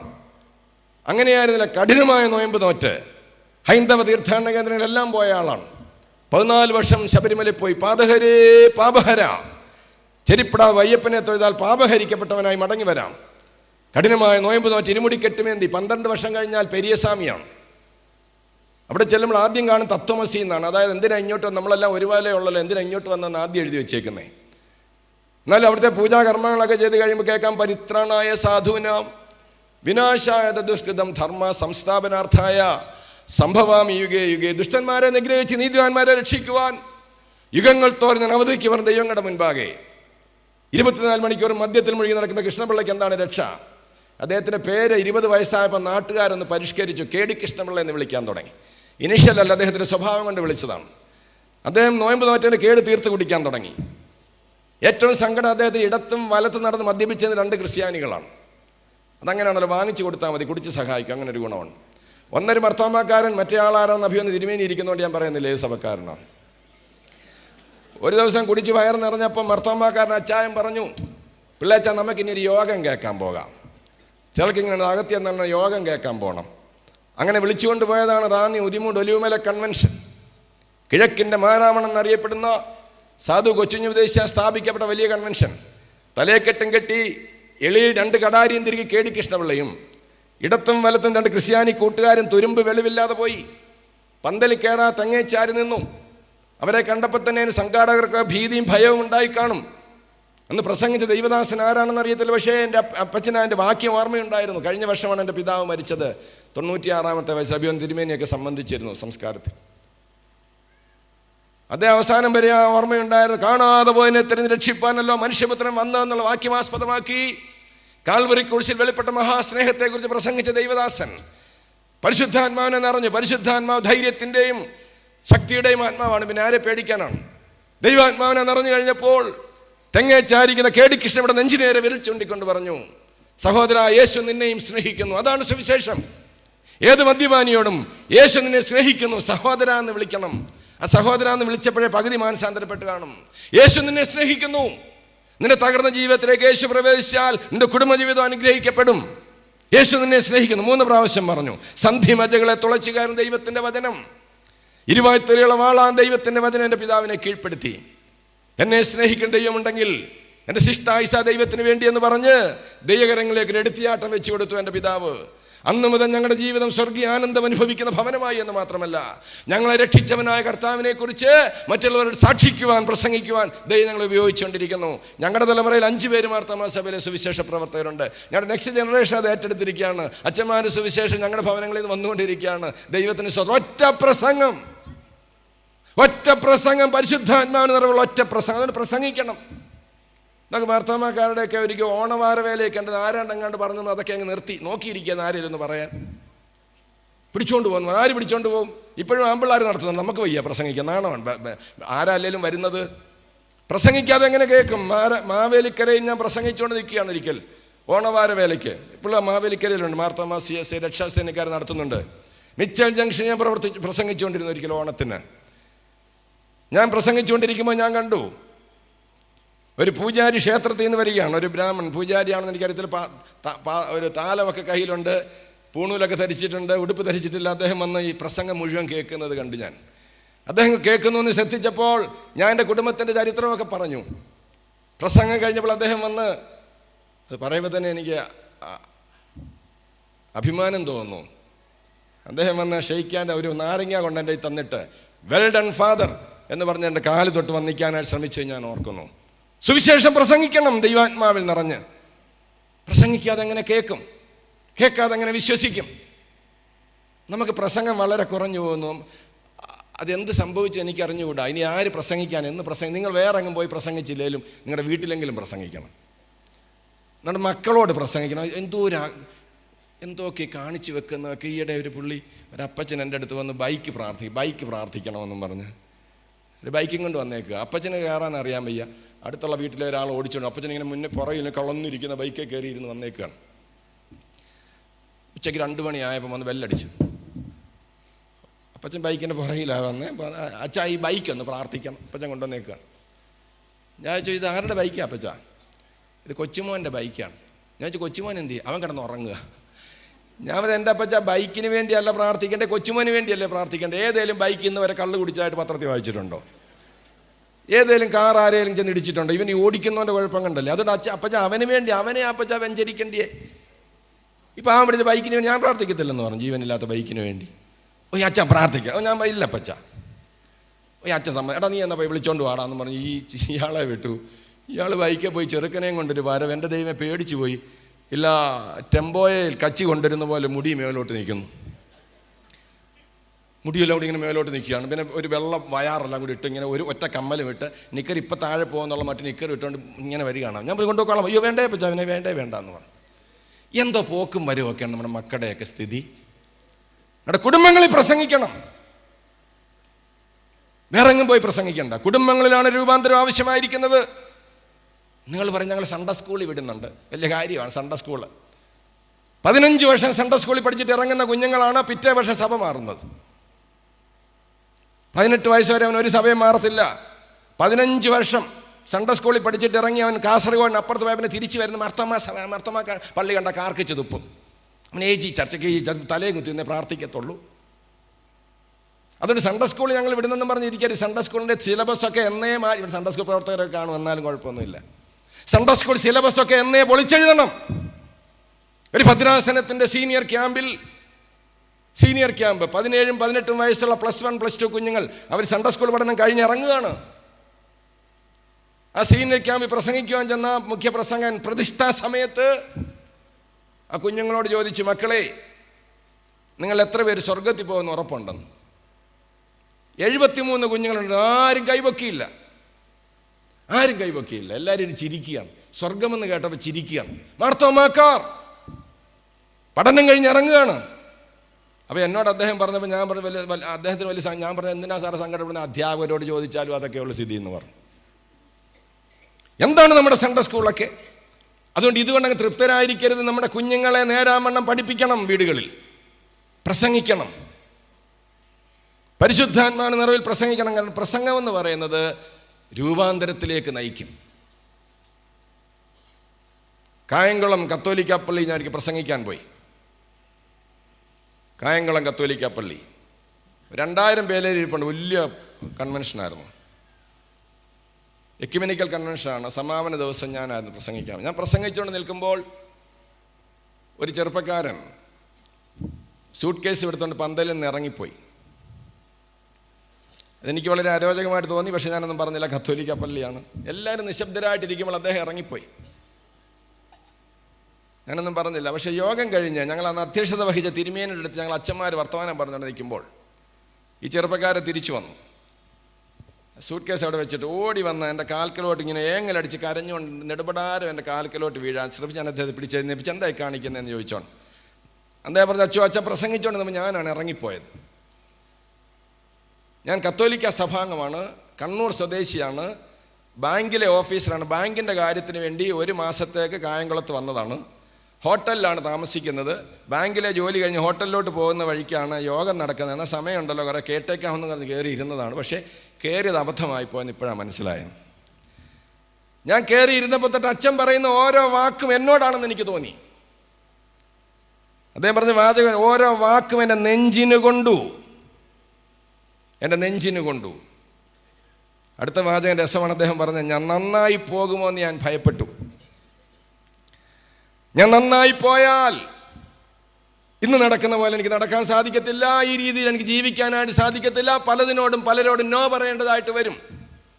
അതെനിക്ക് വലിയ നഷ്ടം വരുത്തും. ആ നഷ്ടമാണ് എന്നെ വിമിഷ്ടപ്പെടുത്തി. ആ വിമിഷ്ടത്തിൽ നിന്ന് രക്ഷപ്പെടാൻ വേണ്ടി ഞാൻ ഇറങ്ങിപ്പോവായിരുന്നു. പക്ഷേ ഞാൻ ഇറങ്ങിയപ്പോൾ ഏതൊരു അജ്ഞാത ശക്തി എന്നോട് പറയുന്ന പോലെ തോന്നി, പോകരുത്, അരുത്, പോകരുത് എന്നോട് പറയുന്ന പോലെ തോന്നി. എന്നാൽ വീണ്ടും വന്നിരിക്കുന്നത് ശരിയല്ലോ എന്ന് കരുതി ഞാൻ പന്തലിന് വെളിയിൽ ഇറങ്ങി പ്രസംഗം മുഴുവൻ കേൾക്കുകയായിരുന്നു. വെച്ചാൽ എനിക്ക് വേണ്ടി പ്രാർത്ഥിക്കണമെന്ന് പറഞ്ഞ കരഞ്ഞൊരു ബാങ്ക് ഓഫീസറെ ഞാൻ ഓർക്കുന്നു. പരിശുദ്ധാത്മാവിന്റെ നിറവിൽ സുവിശേഷം പങ്കുവെക്കുമ്പോൾ അവിടെ അത്ഭുതം നടക്കും. അതുകൊണ്ട് പ്രിയപ്പെട്ടവരെ, നമ്മൾ ഇരിക്കാൻ വേണ്ടി നിയോഗിക്കപ്പെട്ടവരല്ല. എനിക്കതൊന്ന് മാർത്തോമാ സഭയിലെ അച്ഛന്മാർ മാത്രമേ ഇരുന്ന് ജോലി ചെയ്യുന്നു. അല്ലെ വേറെ എല്ലാ ജോലി അച്ഛൻ എവിടെ ഇരിക്കുന്നത് അങ്ങനെ ചോദിക്കുന്നത്. ഇരിക്കാൻ നമുക്ക് സമയം പോലും ഇല്ല തന്നെ. നമ്മൾ ഓടി നടന്ന് അധ്വാനിക്കുകയാണേലും ഞാൻ 3 വർഷമായിട്ട് ഇന്നടത്ത് ഇരിക്കുക. എവിടെ ഇരിക്കും നമ്മൾ ഇരിക്കാൻ വേണ്ടി നിയോഗിക്കപ്പെട്ടവരല്ല. സുവിശേഷ പ്രസംഗത്തിന് വേണ്ടി, സുവിശേഷം പ്രചരിപ്പിക്കാൻ വേണ്ടി നിയോഗിക്കപ്പെട്ടവരാണ്. വേറെ ഒരു ജോലിക്കാരെ അങ്ങനെ വിളിക്കട്ടെ. തിരുമേനിമാർ അടൂർ ഇരിക്കുകയാണെന്നല്ല, കൊട്ടാരക്കര ഇരിക്കുകയാണെന്ന് പറയത്തില്ല. ഒരു സുവിശേഷകനെ അങ്ങനെ പറയത്തില്ല, ഇരിക്കുകയാണെന്ന്. പക്ഷേ അച്ഛന്മാരെ നിങ്ങൾ അങ്ങനെ, ഞങ്ങളുടെ പള്ളിയിൽ ഇരിക്കുന്ന അച്ഛൻ, വേറൊരു ജോലിയിൽ അങ്ങനെ ഇരിക്കുന്ന അച്ഛൻ. അത് ഞങ്ങളെ ഇരിക്കാൻ വേണ്ടി നിയോഗിച്ചേക്കല്ല, ഞങ്ങൾ ഓടി നടക്കാൻ വേണ്ടിയാണ്. പ്രസംഗിക്കണം, ഏറ്റ വചനം കാലം തീരുന്നതിന് മുമ്പേ പ്രസംഗിക്കണം. പ്രസംഗിക്കുമ്പോൾ രൂപാന്തരം നടക്കും. എൻ്റെ പിതാവിൻ്റെ കാര്യം ഞാൻ പറഞ്ഞല്ലോ. അദ്ദേഹത്തെ അന്ധകാരത്തിൽ നിന്ന് അത്ഭുത പ്രകാശത്തിലേക്ക് ദൈവം വിളിച്ചു ചേർത്തു. ഒരുപാട് നഷ്ടങ്ങളൊക്കെ ജീവിതത്തിലുണ്ടായി, ഒരുപാട് നഷ്ടമുണ്ടായി. എന്നാൽ ആ ദൈവത്തിൻ്റെ സാന്നിധ്യം ഞങ്ങളെ ബലപ്പെടുത്തി. ഞങ്ങളെ പടിയടിച്ച് പിണ്ടം വെച്ച് ഇറക്കി വിട്ടപ്പോൾ മാർത്തോമാ സഭ ഞങ്ങളെ ഏറ്റെടുത്തു, എൻ്റെ പിതാവിനെ ഏറ്റെടുത്തു. 61 വർഷം മുമ്പ്, ഞാൻ ജനിക്കുന്നതിന് മുമ്പാണ്. അന്ന് മാർത്തോമാ സഭ ഇതുപോലെ സമ്പന്നമായിരുന്നൊരു സഭയല്ല. കീക്കൊടി ഇടവകയാണ് ഞങ്ങളുടെ മാതൃ ഇടവക. അതും അന്ന് സമ്പന്നമായ ഇടവകയല്ല. പക്ഷേ അവർ ഞങ്ങളെ വളരെ കരുതുകയും സ്നേഹിക്കുകയും ചെയ്ത് ഓർത്ത് ദൈവത്തെ സ്തുതിക്കുന്നു. യൂഹാനോൻ തിരുമേനിയുടെ പ്രത്യേക താല്പര്യപ്രകാരം എൻ്റെ പിതാവിനെ തിരുവല്ല ബൈബിൾ ഇൻസ്റ്റിറ്റ്യൂട്ടിൽ പഠനത്തിന് അയച്ചു. സുവിശേഷ സംഘത്തിൽ സുവിശേഷകനായി നിയോഗിച്ചു. ആദ്യം നിയോഗിച്ചത് മലയാലപ്പുഴ എന്ന് പറഞ്ഞ സ്ഥലത്താണ്. മലയാലപ്പുഴയിൽ ഇന്നും സുവിശേഷ പ്രവർത്തനം ബുദ്ധിമുട്ടാണ്. 60 വർഷം മുമ്പുള്ള സ്ഥിതി. നേരത്തെ അവിടെ മിഷൻ വീടുണ്ടെങ്കിൽ ഒരു സുവിശേഷനോട് പോയിട്ടില്ല. ആദ്യത്തെ സുവിശേഷമാണ് എൻ്റെ പിതാവ്. ഒരു ദിവസം ഞായറാഴ്ച രാവിലെ അദ്ദേഹം വടശ്ശേരിക്കര ഒരു പള്ളിയിൽ ആരാധനയ്ക്ക് വേണ്ടി പോവുകയായിരുന്നു. ഉദിമൂട് വഴി നടന്നു വേണം പോകാൻ. അന്ന് ബസ്സില്ലാത്ത കാലമാണ്, ബസ്സുണ്ടേ തന്നെ വണ്ടിക്കൂലി ഇല്ലാത്ത കാലമാണ്. നടന്നു പോയപ്പോൾ ഒരു വില്ലേജ് റോഡിൽ ഒരുപാട് ആൾക്കൂട്ടം, പോലീസ് വണ്ടി കിടക്കുന്നു, നടന്നു പോകാൻ വയ്യാത്തതുപോലെ സ്ഥിതി. എൻ്റെ പിതാവിൻ്റെ വേഷവിധാനം ഒരു സുവിശേഷൻ്റെ വേഷവിധാനമായതുകൊണ്ട് സബ് ഇൻസ്പെക്ടർക്ക് മനസ്സിലായി ഞായറാഴ്ച ഉപദേശി പള്ളിയിൽ പോവാണ്. സബ് ഇൻസ്പെക്ടർ വഴി മാറിക്കുക, ഉപദേശി പള്ളിയിൽ പോകുന്ന ആളുകളെ അങ്ങോട്ടും ഇങ്ങോട്ടും മാറ്റി വഴി കിട്ടി. ആളുകൾ മാറിയ സ്ഥലത്തോട് അപ്പുറത്ത് നടന്നു. അപ്പച്ചനെ നോക്കിയപ്പോൾ ആളുകൾ മാറിയ സ്ഥലത്തൊരു മൃതശരീരം കിടക്കുന്നു. കുത്തേറ്റ് രക്തം ഒലിച്ച് കിടക്കുന്ന ഒരു യുവാവിൻ്റെ മൃതശരീരം, തലേന്ന് മരിച്ചതാണ്. നീറ് പൊതിഞ്ഞ് കിടക്കുന്ന ഭീകര ദൃശ്യം ഒന്നേ നോക്കിയുള്ളൂ. അവിടെ കിടക്കുന്ന പോലീസ് വണ്ടിയിൽ ഒരാൾ അറസ്റ്റ് ചെയ്യപ്പെട്ടവനായിട്ടിരിക്കുന്നു. ആരാണെന്നറിയാമോ? എൻ്റെ പിതാവിൻ്റെ ഇടത്തും വലത്ത് നടന്ന് മദ്യപിച്ചെന്ന 2 ക്രിസ്ത്യാനി കൂട്ടുകാർ. തലേന്ന് മദ്യപിച്ച് ബോധമില്ലാതെ കൂട്ടുകാരനെ കുത്തിക്കൊന്നു. ഒരാൾ മരിച്ചു കിടക്കുന്നു, ഒരാൾ അറസ്റ്റ് ചെയ്യപ്പെട്ടവനായിട്ട് പോലീസ് വണ്ടിയിലിരിക്കുന്നു. അവരുടെ നേതാവായിരുന്ന KD കൃഷ്ണപിള്ള ഞായറാഴ്ച സുവിശേഷം പ്രസംഗിക്കുവാനായി ദേവാലയത്തിലേക്ക്. ഒറ്റ പ്രസംഗം. അതുകൊണ്ട് പ്രിയപ്പെട്ടവരെ, പൗലോസ് പറയുകയാണ്, എന്നെ ദൈവം ഭരമേൽപ്പിച്ച സുവിശേഷം ഞാൻ മറച്ചു വെക്കാതെ പ്രസംഗിച്ചു. സുവിശേഷം നമ്മുടെ പ്രൈവറ്റ് പ്രോപ്പർട്ടി അല്ല, നമ്മുടെ സ്വകാര്യ സ്വത്തല്ല. ഇത് പ്രസംഗിക്കേണ്ടതാണ്, ഇത് പ്രചരിപ്പിക്കേണ്ടതാണ്. പണ്ട് കാലത്തൊക്കെ ഉണ്ടായിരുന്ന ശുഷ്കാന്തി നമുക്ക് നഷ്ടപ്പെട്ടിരിക്കുന്നു. പണ്ട് മാരാമൻ കൺവെൻഷനിൽ സുവിശേഷകർ വന്ന് സാക്ഷ്യം പറയുന്നൊരു പതിവുണ്ട്. പണ്ട് തമിഴ്നാട് സുവിശേഷ വേലയ്ക്ക് പോയ കാനം വർക്കി ഉപദേശിയും സംഘവും പണ്ട് മാരാമൻ കൺവെൻഷൻ സാക്ഷി പറഞ്ഞതിനെക്കുറിച്ച് വായിച്ചത് ഞാൻ ഓർക്കുന്നു. ഇവിടെ നിന്ന് പോയി അവിടെ സുവിശേഷ പ്രവർത്തനം തിരിച്ചു വന്നപ്പോൾ ഇവർ സാക്ഷ്യം പറയുകയാണ്, ഞങ്ങൾ ആരാന്നറിയാമോ? തോമസ് ശ്ലീഹായുടെ കയ്യാൽ സ്നാനമേറ്റവരാണ് ഞങ്ങൾ. പറഞ്ഞു വരുമ്പോൾ ഞങ്ങൾക്ക് തോമസ് ശ്ലീഹായുടെയൊക്കെ ബന്ധമുണ്ട്. ഞങ്ങൾ വലിയ പാരമ്പര്യമുള്ളവരാണ്. 2000 വർഷം മുമ്പ് ക്രിസ്ത്യാനികളായവരാണ് ഞങ്ങൾ എന്നൊക്കെ ചെന്ന് തമിഴ്നാട്ടിൽ പ്രസംഗിച്ചോളൂ. അവരെല്ലാം കൂടി ഇവരെ തല്ലാൻ പിടിച്ചു. 2000 വർഷമായിട്ട് ഇപ്പോഴാണോ ഇതും കൊണ്ട് ഇങ്ങോട്ട് വരാൻ ഓർത്തതെന്നും പറഞ്ഞു. സുവിശേഷം ഏറ്റിട്ട് മൂടി വെക്കുന്ന നമ്മുടെ സാധു സുന്ദർ സിംഗ് മാരാമൻ കൺവെൻഷൻ പ്രസംഗിക്കാൻ വന്നപ്പോൾ പറഞ്ഞു, ഭാരതത്തെ ഒരു മനുഷ്യനായി കരുതുക. ശരിയാണല്ലോ, ഭാരതത്തിന് വരയ്ക്കുമ്പോൾ ഒരു മനുഷ്യൻ്റെ രൂപമുണ്ട്. തലയെക്കെട്ടും കെട്ടി കാശ്മീർ നിൽക്കുന്നു. അങ്ങ് ഗുജറാത്ത് ബോംബെ ഭാഗമൊക്കെ ഒരു കയ്യ്, മറ്റേ വടക്കുകിഴക്ക് സംസ്ഥാനങ്ങൾ ഒരു കയ്യ്. അങ്ങനെയാണെങ്കിൽ കാലാണ് കേരളം. അദ്ദേഹം പറയുകയാണ്, ഭാരതമാകുന്ന മനുഷ്യൻ്റെ കാലിന് മന്ത് പിടിച്ചിരിക്കുകയാണ് കേരളം. അതായത് കുറേ ക്രിസ്ത്യാനികളെല്ലാം കൂടെ കേരളത്തിൽ കെട്ടിക്കിടക്കുകയാണ്. മന്ത് പിടിച്ചിരിക്കുക, അനങ്ങാത്ത ക്രിസ്ത്യാനികൾ. അതാ അദ്ദേഹം പറഞ്ഞത്. പ്രിയപ്പെട്ടവരെ, ലോകത്തിലാദ്യം സുവിശേഷം വന്നൊരു ഒരു കാലം, ഒരു നാടാണ് നമ്മുടേത്. ലോകത്തിലാദ്യം സ്ഥാപിക്കപ്പെട്ട സഭയാണ് നമ്മുടേത്. സുവിശേഷ പ്രവർത്തനത്തിൽ നമ്മൾ എത്രമാത്രം മുന്നോട്ട് പോയിട്ടുണ്ട്. പൗലോസ് പറയുന്നു, എന്നെ ഏൽപ്പിച്ച വചനം ഞാൻ പ്രസംഗിച്ചു. 3-ാമത്തെ മെറ്റഫർ, 7-ാമത്തെ വാക്യം. 7-ാമത്തെ വാക്യം അടച്ചു വെച്ചോ.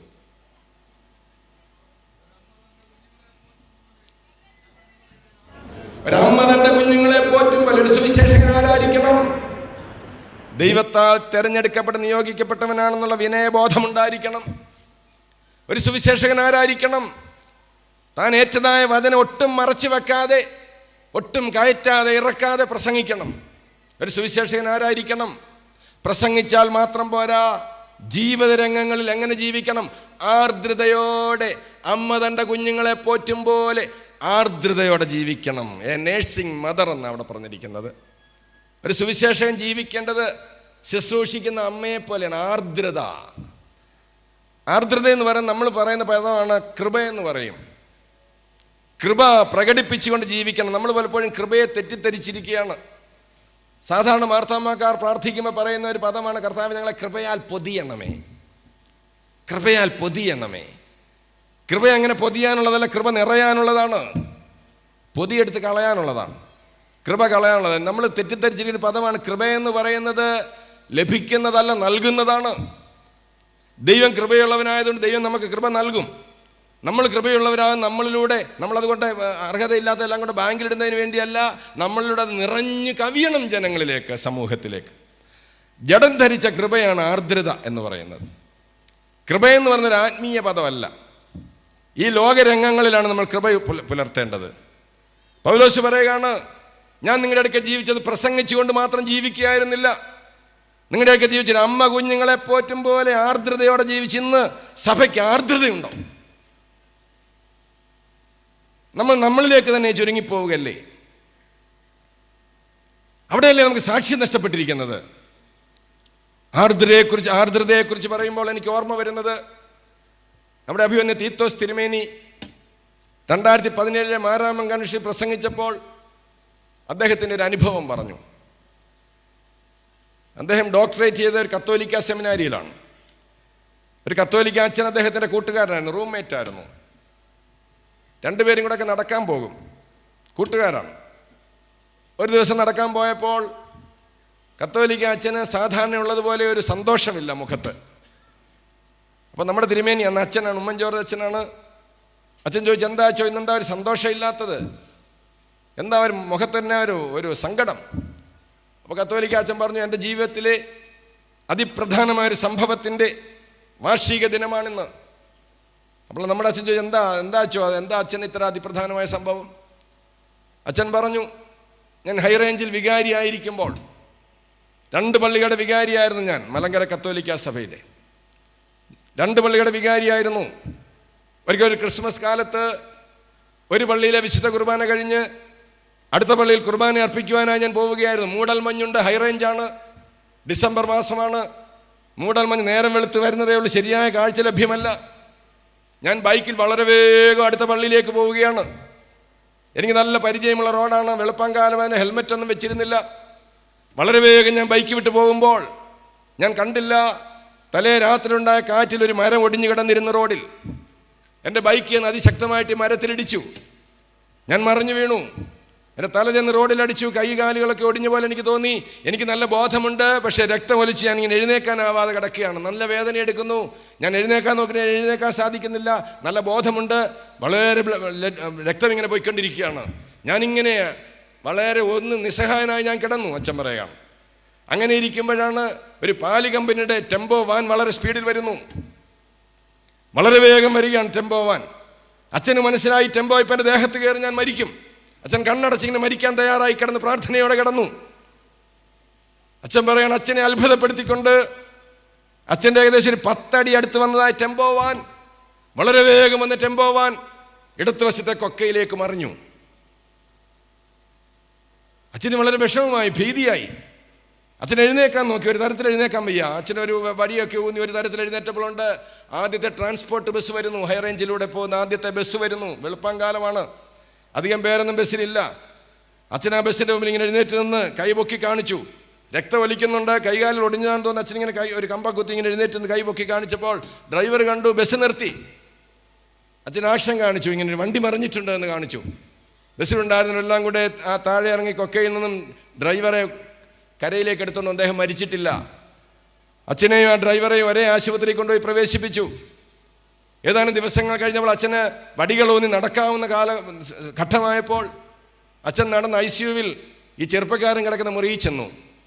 അതിൻ്റെ അടുത്ത കസേരയിട്ട് അച്ഛൻ ഇരുന്നിട്ട് അദ്ദേഹത്തോട് ചോദിച്ചു, സഹോദര എങ്ങനെയാണ് നിൻ്റെ വണ്ടി മറിഞ്ഞത്? സഹോദര എങ്ങനെയാണ് നിൻ്റെ വണ്ടി മറിഞ്ഞത്? അപ്പോൾ അദ്ദേഹം പറഞ്ഞു, അച്ചോ വണ്ടി മറിഞ്ഞതല്ല അച്ചോ, ഞാൻ വണ്ടി മറിച്ചതാച്ചോ, ഞാൻ വണ്ടി മറിച്ചതാച്ചോ, വണ്ടി മറിഞ്ഞതല്ല. എനിക്ക് വളരെ പരിചയമുള്ള, കൈവെള്ള പോലെ പരിചയമുള്ള റോഡാച്ചോ. ഞാൻ വളരെ വേഗം അടുത്ത സ്ഥലത്ത് പാലെടുക്കാനായിട്ട് പോകേണ്ടതാണ്. ഞാൻ വളരെ സ്പീഡിൽ വരുമ്പോഴാണ് ആരോ ഒരാൾ റോഡിൽ കിടക്കുന്നതായിട്ട് കണ്ടത്. സൂക്ഷിച്ചു നോക്കിയപ്പോഴാണ് ലോഹ ധരിച്ചൊരു വൈദികനാണ്. പിന്നെ എനിക്കൊന്നും ചെയ്യാൻ സാധിക്കില്ല. എത്ര ബ്രേക്ക് ഇട്ടാലും അച്ഛൻ്റെ ദേഹത്ത് വണ്ടി കയറും.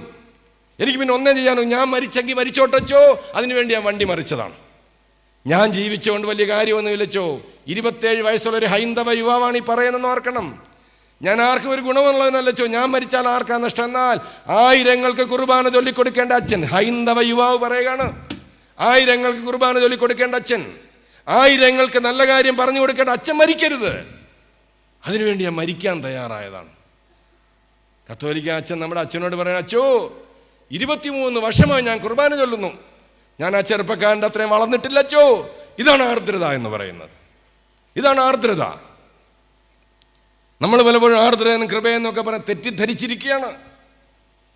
നമ്മുടെ തൊണ്ടയ്ക്ക് കൃപ കിട്ടുന്നതാണ് കൃപയായിട്ട് നമ്മൾ പലപ്പോഴും കരുതിയിരിക്കുന്നത്. അങ്ങനെയല്ല. കോഴിക്കോട്ട് ഓട്ടോക്കാരൻ നൗഷാദിൻ്റെ കാര്യം നമ്മൾ വായിച്ചതല്ലേ? ഉച്ചഭക്ഷണത്തിന് വേണ്ടി വീട്ടിലോട്ട് ക്ഷീണിച്ചു പോകുമ്പോഴാണ് ഇതര സംസ്ഥാനക്കാരായ 2 സഹോദരന്മാർ ഓടയിൽ മുങ്ങിത്താണത്. വിശന്ന് പൊരിയുന്ന നൗഷാദ്, അവൻ്റെ ജാതി ഏതാ മതമേതാന്നൊന്നും ചോദിച്ചില്ല. അവരെ രക്ഷിക്കാൻ വേണ്ടി ഇറങ്ങിച്ചെന്നു. അവൻ മരണത്തിനടിമയായിപ്പോയി. ആർദ്രത. പൗലോസ് പറയുകയാണ്, ഞാൻ നിങ്ങളുടെ അടുക്കൽ ആർദ്രതയുള്ളവനായി, അമ്മ കുഞ്ഞുങ്ങളുടെ അടുക്കൽ ജീവിക്കുന്ന പോലെ ആർദ്രതയുള്ളവനായി ജീവിച്ചു. പ്രിയപ്പെട്ടവരെ, ഈ ആർദ്രത നമുക്ക് തിരികെ വരണം. സുവിശേഷ രംഗങ്ങളിൽ ആർദ്രത തിരിച്ച് നമ്മുടെ ഈ സ്വയം സ്നേഹം മാറണം. നമ്മൾ നമ്മളെക്കുറിച്ച് മാത്രം കരുതുന്നവരാണ്. നമുക്ക് നമ്മളെക്കുറിച്ച് മാത്രമേ ചിന്തയുള്ളൂ. ഏറ്റവും അധികം മൈക്ക് വെളിയിൽ കൂടെ കേട്ടിട്ടുണ്ടെങ്കിലും പറയാതിരിക്കാൻ ഏറ്റവും അധികം സ്വാർത്ഥതയുള്ള നമുക്കാണ്. ഏറ്റവും അധികം. കാരണം ഈ പത്തനംതിട്ട ജില്ലയിലാണ് മർത്തോമാക്കാർ തിങ്ങിപ്പാർക്കുന്നത്. പത്തനംതിട്ട ജില്ലയിലെ ബാങ്കുകളിലാണ് അവകാശികളില്ലാതെ പണം കെട്ടിക്കിടക്കുന്നത് എന്നാണ് അവിടുത്തെ ബാങ്ക് ഓഫീസേഴ്സ് പറയുന്നത്. കോടികൾ കെട്ടിക്കിടക്കുകയാണ്. അപ്പച്ചൻ ചെരുപ്പിടാതെ ഉടുപ്പിടാതെ ഓട്ടോയെ കയറാതെ തേഞ്ഞ് നടന്ന് ചെന്ന് ഇട്ടിട്ടിട്ടിട്ട് അങ്ങ് കൂട്ടി. നോമിനിയെ വെച്ചില്ല. മരുമോൾ എടുത്തുകൊണ്ട് പോകുന്നതുകൊണ്ട് നോമിനിയെ വെച്ചില്ല. ഗവൺമെൻറ് എടുത്തുകൊണ്ട് പോകാൻ പോവാണ്. ഒരു സുവിശേഷ മിഷൻ സൺഡേയുടെ കവർ ചെയ്യൽ മോഹം അങ്ങ് വീർക്കും. ചിലർ കവർ കൂടുതലാന്ന് നമ്മൾ സഭ മാറുന്നവരുണ്ട്.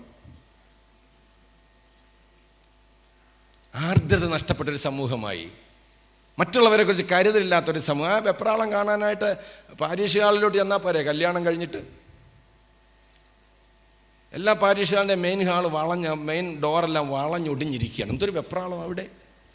ജീവനോടെ തിരിച്ചു വന്നെങ്കിൽ ഭാഗ്യം. ഒരു ഇപ്പോൾ യാത്ര ചോദിച്ചാൽ എല്ലാവരും കല്യാണത്തിന് വന്നാൽ ഭാഗ്യം. അവിടുത്തെ ഇടിയും ബഹളമൊക്കെ ഉണ്ട്. എന്തൊരു പരവേശമായത്. ലോകത്തിൽ ആർക്കും ഇത്രയില്ല. നിങ്ങൾ ഇന്ന് വരെ കണ്ടോ കുറി തൊട്ടൊരാൾ ഇടിക്കാൻ വരുന്നത് കണ്ടിട്ടുണ്ടോ? കുറി തൊട്ട് പൊട്ട്, ഞങ്ങളുടെ ആളുകളാണ് ഞാൻ പറയല്ല, കുരി തൊട്ട് പൊട്ട് ഒരുത്തനും ഇടിക്കാൻ വരത്തില്ല. ഉണ്ടേലുണ്ടില്ലേ, എന്തിനാ ഈ വെപ്രാളം കാണിക്കുന്നേ? ആ ഡോറ് തുറക്കുമോ? അതുമില്ല. അതിലൊക്കെ വേറെ കുറേ പേര്. മാവി വന്നിട്ടേ തുറക്കും. 20 വർഷം മുമ്പ് മരിച്ചതാ മാവി. ഇനി വന്നിട്ട് തുറക്കാനിരിക്കുക. പിന്നെ മയങ്ങി വീണ് കുഴഞ്ഞ് വീണൊക്കെ വാരി തിന്നേച്ച് എന്ത് വളിച്ചത് തിന്ന് എന്തൊരു ഇതൊക്കെ എന്ന് മാറും? ഇതൊക്കെ എന്ന് മാറും? ഇനി കൽപ്പന മൂലം നിരോധിച്ചാലേ മാറുമായിരിക്കും. ആർദ്രത നഷ്ടപ്പെട്ടൊരു സമൂഹമായി നമ്മൾ തീർന്നിരിക്കുന്നു. ആർദ്രത. ഞാൻ കോട്ടയത്ത് കളത്തിപ്പടി പള്ളിയിൽ പ്രവർത്തിക്കുമ്പോൾ അതിൻ്റെ അടുത്ത് നമുക്ക് അവിടുത്തെ ഒരു ഗിരിദീപം സ്കൂളുണ്ട്. അതിൻ്റെ ആശ്രമമാണ്. അവിടുത്തെ അച്ഛന്മാർ ഞാനുമായിട്ട് വളരെ സ്നേഹിതരാണ്. 2 പള്ളികളും ഒരു കോമ്പൗണ്ടിലാണ്, അടുത്തടുത്താണ്. അവിടുത്തെ ഒരു അച്ഛൻ അവിടെ നിന്ന് സ്ഥലം മാറി മലബാറിൽ പോയി ഒരു ക്രിസ്മസ് കാലത്ത് തിരിച്ചു വന്നപ്പോൾ അച്ഛനെ ഞാൻ ഞങ്ങളുടെ പള്ളിയിലെ ക്രിസ്മസിന് വിളിച്ചു, കരോളിന് വിളിച്ചു, സന്ദേശം നൽകാൻ. അച്ഛൻ എൻ്റെ സുഹൃത്തായതുകൊണ്ട് അല്പം നേരത്തെ വന്നു. ചായ കുടിച്ചുകൊണ്ടിരിക്കുമ്പോൾ അദ്ദേഹം എന്നോടൊരു അനുഭവം പറഞ്ഞു. ആ അനുഭവം പിന്നെ അങ്ങ് ലോകപ്രസിദ്ധമായി. അത് വചനോത്സവത്തിലൊക്കെ വന്നു ആ സംഭവം. അച്ഛൻ പറഞ്ഞ വാചകം ഇതാണ്: അച്ഛൻ പലയിടത്ത് പ്രസംഗിക്കാൻ പോകുന്നതാണല്ലോ, കഴിഞ്ഞ ആഴ്ച സംഭവിച്ചൊരു കാര്യം ഞാൻ അച്ഛനോട് പറയാം. പറഞ്ഞാട്ടച്ചാന്ന് പറഞ്ഞു. അദ്ദേഹം പറഞ്ഞു, കഴിഞ്ഞ ഒരു ദിവസം കോളിംഗ് ബെല്ല് കേട്ട് അച്ഛൻ ഇറങ്ങിച്ചെല്ലുമ്പോൾ, അച്ഛൻ ബിഷപ്പിൻ്റെ സെക്രട്ടറിയാണ്, ഇറങ്ങിച്ചെല്ലുമ്പോൾ തളർവാദ രോഗം പിടിച്ച ഒരു സ്ത്രീയെ താങ്ങിക്കൊണ്ട്, ഒരു പുരുഷനെ താങ്ങിക്കൊണ്ട് ഒരു സ്ത്രീയും 2 മക്കളും. തളർവാദ രോഗമാണ്, അത് കണ്ടാൽ അറിയാം. കാല് നേരെ നിൽക്കുന്നില്ല, കൈയൊക്കെ തളർന്നിങ്ങനെ നിൽക്കുകയാണ്. അദ്ദേഹത്തെ താങ്ങി പിടിച്ചുകൊണ്ട് അമ്മയും 2 മക്കളും. അപ്പോൾ അവർ എന്താ വന്നതെന്ന് ചോദിച്ചപ്പോൾ പിതാവിനെ കാണാൻ വന്നതാണ്. തിരുമേനിയോട് എന്ന് പറഞ്ഞു. തിരുമേനി ഇറങ്ങി വന്നു, ഇവരെ സ്വീകരിച്ചിട്ട് എന്താ വന്നതെന്ന് ചോദിച്ചപ്പോൾ ഈ സ്ത്രീയും മക്കളും കൂടെ പറയുകയാണ്, ഞങ്ങൾ ക്രിസ്ത്യാനികളാകണം, അതിനുവേണ്ടി വന്നതാണ്. അദ്ദേഹത്തിൻ്റെ പേര് ദാമോദരൻ പിള്ള എന്നാണ്. ഞങ്ങൾ നായന്മാരാണ്, ക്രിസ്ത്യാനികളാകണം. അപ്പോൾ തിരുമേനി ചോദിച്ചു, നിങ്ങൾ പോട്ടെ ധ്യാനം കൂടാൻ പോയിട്ടുണ്ടോ? ഇല്ല. നിങ്ങൾ വേദപുസ്തകം വായിച്ചിട്ടുണ്ടോ? ഇല്ല. നിങ്ങൾ പ്രസംഗം കേട്ടിട്ടുണ്ടോ? ഇല്ല. പിന്നെ എന്തായി പറയുന്നേ? അവർ 3 പേരും കൂടെ പറഞ്ഞു, ഞങ്ങളുടെ അടുത്ത് താമസിക്കുന്ന ചാക്കോ മാപ്പിളയുടെ ദൈവത്തെ ഞങ്ങൾക്കും വേണം. ആരായി ചാക്കോ മാപ്പിള എന്നറിയാമോ? മല്ലപ്പള്ളി ഭാഗത്തു നിന്ന് മലബാറി കുടിയേറി പാർത്ത ഒരു നിരക്ഷരകുക്ഷിയായ മലങ്കര കത്തോലിക്കനാണ്, കർഷകനാണ്. അദ്ദേഹം ദാമോദരൻ പിള്ള അയൽക്കാരായി ജീവിച്ചു വരവെയാണ് ദാമോദരൻ പിള്ളയ്ക്ക് തളർവാദ രോഗം പിടിച്ചത്. ചാക്കോ മാപ്പിള തൻ്റെ മക്കളോട് പറഞ്ഞിട്ട്, ആ കുഞ്ഞുങ്ങളെ നമ്മുടെ സ്ഥലത്ത് കപ്പയിട്ട് കഴിയുമ്പോൾ ചാക്കോ മാപ്പിളയ്ക്ക് കപ്പയിട്ട് കൊടുത്തേക്കണം, ദാമോദരൻ പിള്ളയുടെ സ്ഥലത്ത് കപ്പയിട്ടേക്കണം. നമ്മുടെ നിലം വിതച്ച് കഴിയുമ്പോൾ ഇവിടെ നിലം വിതച്ച് കൊടുത്തേക്കണം. ആ അമ്മ പറയുകയാണ്, തിരുമേനി കഴിഞ്ഞ 5-6 വർഷമായി ഞങ്ങൾ ജീവിക്കാൻ ചാക്കോ മാപ്പിളയുടെ കാരുണ്യം കണ്ടാണ്. ഞങ്ങളുടെ കുഞ്ഞുങ്ങളുടെ ഫീസ് കൊടുക്കുന്ന അവരാ തരുന്നത്. ഒന്നീ ചാക്കോ മാപ്പിള കൊണ്ട് തരും, അല്ലെങ്കിൽ മക്കളുടെ കൊണ്ട് തരും. കഴിഞ്ഞ ആഴ്ച ചാക്കോ മാപ്പിള ഞങ്ങളുടെ വീട്ടിൽ വന്നപ്പോൾ ഞാൻ അങ്ങ് ചോദിച്ചു, എന്തുകൊണ്ട് ഞങ്ങളെ ഇങ്ങനെ സ്നേഹിക്കുന്നു? ഒരിക്കലും ഈ കടം വീട്ടുവാൻ നിവർത്തിയില്ലാത്ത മറ്റൊരു സമുദായത്തെ പറഞ്ഞു ഞങ്ങളെ നിസ്സഹായരായി ഞങ്ങളെ എന്തുകൊണ്ട് സ്നേഹിക്കുന്നു എന്ന് ചോദിച്ചപ്പോൾ ചാക്കോ മാപ്പിള പരിശുദ്ധാത്മാവിൽ നിറഞ്ഞ അതും ഇതൊന്നും പറയുമായിരുന്നില്ല. ചാക്കോ മാപ്പിള പറയുകയാണ്, എൻ്റെ കർത്താവ് പറഞ്ഞിട്ട് ഞാൻ നിങ്ങളെ സ്നേഹിക്കുന്നു. അദ്ദേഹം വലിയ ആത്മാഭിഷിക്തനാണെന്ന് അഭിമാനിക്കുന്നവനല്ല. ഒരു സാധാരണ ഒരു കത്തോലിക്ക കർഷകൻ പറയുകയാണ്, എൻ്റെ കർത്താവ് പറഞ്ഞുകൊണ്ട് ഞാൻ നിങ്ങളെ സ്നേഹിക്കുന്നു. എൻ്റെ പിള്ളേച്ച നിൻ്റെ പിള്ളേർ പട്ടിണി കിടക്കുമ്പം എനിക്ക് കപ്പ തിന്നാൽ എൻ്റെ തൊണ്ടയ്ക്കൊന്നും ഇറങ്ങത്തില്ല. നിൻ്റെ പിള്ളേർ കഞ്ഞി കുടിക്കാതിരിക്കുമ്പോൾ ഞാനിങ്ങനെ കഞ്ഞി കുടിക്കുന്നത്. എൻ്റെ കർത്താവ് പറയുന്നത് നിന്നെപ്പോലെ എൻ്റെ അയൽക്കാരനെ സ്നേഹിക്കണമെന്നാണ്. എൻ്റെ പിതാവേ, ആ ദൈവത്തെ ഞങ്ങൾക്കൂടെ വേണം. ആർദ്രതയുള്ളവരായി ജീവിക്കണം. സുവിശേഷകർ ആർദ്രതയുള്ളവരായി, നൽകുന്നവരായി ജീവിക്കണം. സ്വീകരിക്കുന്നവരായി മാത്രമല്ല, ആ നൽകലെന്നുള്ള ഗിവിങ് എന്നുള്ള ഒരു നമ്മുടെ ജീവിതത്തിൽ നഷ്ടപ്പെട്ടുകൊണ്ടിരിക്കുകയാണ്. 4-ാമത്തെ മെറ്റഫോർ പറഞ്ഞ എൻ്റെ വാക്കുകൾ അവസാനിക്കും. 11-ാമത്തെ വാക്യം.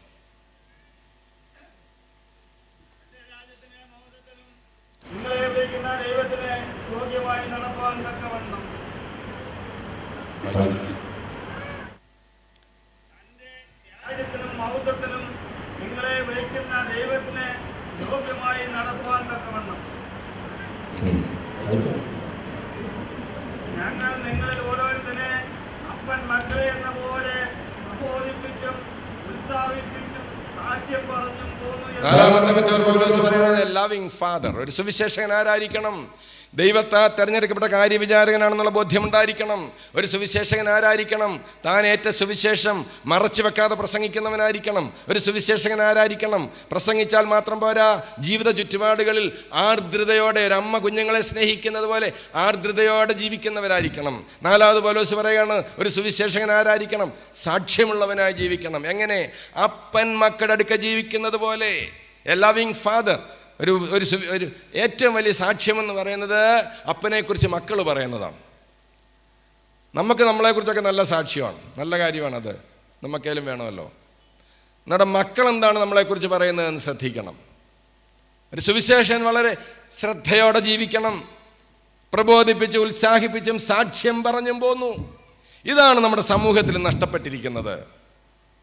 സാക്ഷ്യം നഷ്ടപ്പെട്ട ജീവിതമാണ് നമുക്ക് ലോകത്തെ നേടുവാൻ സാധിക്കാതെ ഇരിക്കുന്നത്. എവിടെയും സാക്ഷ്യമില്ലാത്തൊരു സമൂഹമായി നമ്മൾ അധപ്പതിച്ചു പോയിട്ടുണ്ടെങ്കിൽ അത് സുവിശേഷത്തിന് ഹാനികരമാണ്. സുവിശേഷത്തിൻ്റെ ശത്രു ആരാണ്? സുവിശേഷത്തിൻ്റെ ശത്രു സഭയ്ക്ക് വെളിയിലല്ല, സഭയ്ക്കുള്ളിലാണ്. സാക്ഷ്യമില്ലാതെ ജീവിക്കുന്ന വിശ്വാസികളാണ് സഭയുടെ ശത്രു. നമ്മൾ ആരും ഉദ്ദേശിക്കുന്നവരല്ല ശത്രു. സാക്ഷ്യമില്ലാതെ ജീവിക്കുന്നവരാണ് സഭയുടെ ശത്രു. പൗലോസ് പറയുകയാണ്, ഞാൻ എങ്ങനെയാണ് നിങ്ങളുടെ അടുക്കൽ ജീവിച്ചത്? സാക്ഷ്യമുള്ളവരായി, പ്രബോധിപ്പിക്കുന്നവനായി, ഉത്സാഹിപ്പിക്കുന്നവനായി ജീവിക്കുവാനായിട്ട് ശ്രമിച്ചു. ഈ സാക്ഷ്യം നമുക്ക് തിരികെ കൊണ്ടുവരണം. ഇവർ ഞങ്ങളുടെ അടുക്കൽ ജീവിക്കുന്ന ഒരുപറ്റം വിശ്വാസികളാണെന്ന് പറയണം. അങ്ങനെ ആയിരുന്നു പണ്ട് കാലത്തൊക്കെ. നമ്മളെപ്പോഴും കരിമ്പിച്ചെറിയാച്ചനെ കുറിച്ചൊക്കെ പറയും അല്ലേ? കരിമ്പിച്ചെറിയാച്ചൻ. നമുക്ക് അഭിമാനിക്കുന്ന 1-2 ചെറിയാച്ചന്മാരും കറിയാച്ചന്മാരും ഒക്കെ ഉള്ളതുകൊണ്ട് നമ്മളിപ്പോഴും പ്രസംഗിക്കുകയാണ്. അലക്സാണ്ടർ മാർത്തോമ്മ തിരുമേനി പറയുമായിരുന്നു, തിരുമേനി അടൂര് താമസിക്കുമ്പോൾ ഒരു തോമാച്ചനെ കുറിച്ച് ഇങ്ങനെ കേട്ടിട്ടുണ്ടെന്ന് പറഞ്ഞു. കായംകുളത്തു നിന്ന് മത്സ്യച്ചന്തയിൽ നിന്ന് മീൻ എടുത്തുകൊണ്ട് കൊട്ടയെ വെച്ച് സൈക്കിളെ വെച്ച് ചവിട്ടി അടൂര് വരെ വരുന്ന തോമാച്ചൻ മാർത്തോമ്മക്കാരനാണ്. എളുപ്പംകാലം 4 മണി തൊട്ട് ചവിട്ടി തുടങ്ങുന്ന അടൂരാകുമ്പോഴത്തേക്ക് മീൻ തീരും. കാരണം ഈ തോമാച്ചൻ്റെ മീൻ വാങ്ങിക്കാൻ വേണ്ടി ആളുകൾ നോക്കി നിൽക്കും. കാരണം തോമാച്ചൻ കളിപ്പിക്കുകയില്ല,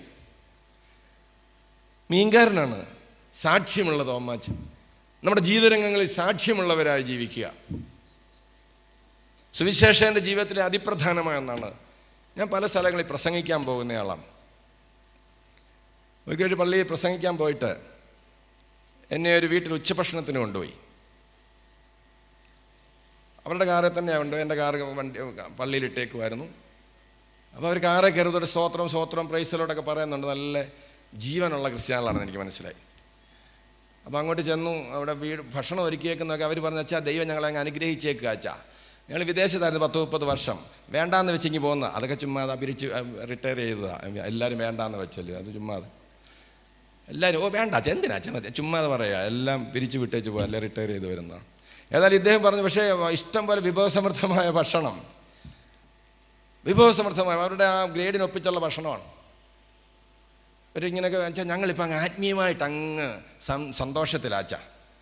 ഞങ്ങൾക്ക് മർത്തോമാ സഭയൊന്നുമില്ല, ദൈവമക്കൾ കൂടുന്നിടത്തൊക്കെ ഞങ്ങൾ പോകും. അതുകൊണ്ടൊരുണ്ടല്ലോ ഒരു എരിയും പുളിയൊക്കെ വെച്ചാൽ ഞങ്ങൾ ഇങ്ങനെ അങ്ങ് പോകാൻ വെച്ചാൽ കൂട്ടായ്മേലെന്ന് പറഞ്ഞുകൊണ്ട് ഇങ്ങനെ അങ്ങ് ഒരു എരിയും പുളിയൊക്കെ വെച്ച് ഞങ്ങൾ വൈപ്പർ അടിച്ച് പ്രാർത്ഥിക്കുന്ന കൂട്ടത്തിലാന്നൊക്കെയുള്ള മട്ടിലങ്ങ് ഞാൻ യേശു വെച്ച് കാരണം ചോറുണ്ടണമല്ലോ.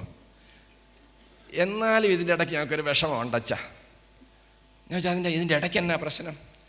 ഞങ്ങളുടെ ഇളയ മോൻ പോരാ അച്ഛാ, പോരാ അച്ഛൻ, അവന് വേണ്ടി പ്രാർത്ഥിക്കും. ഞാൻ എന്ത് അവൻ യൂത്ത് ലീഗിന് ഇരിക്കുക.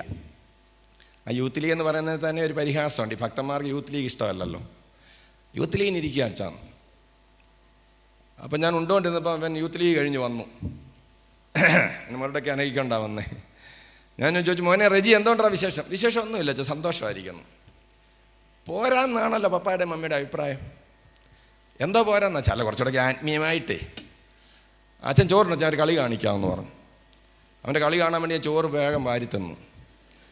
ചോറുണ്ട് കഴിഞ്ഞപ്പോൾ ഉണ്ടല്ലോ, കൈ കഴുകുന്നിടത്തോട്ട് ഇവൻ ഇങ്ങോട്ട് വന്നിട്ട് ഇങ്ങനെ വെള്ളം ഒഴിച്ചു തരികയാണ്. എന്തോ ഒരു വിനയമുള്ള ചെറുക്കൻ. ഇവനെക്കുറിച്ച് ഇവർ ഇതാ വയ്ക്കാതി പറഞ്ഞ് കൈ കഴുകി അവൻ എന്നോട് അച്ഛാൻ്റെ ആ വീട് കണ്ടോയെന്ന് ചോദിച്ചു.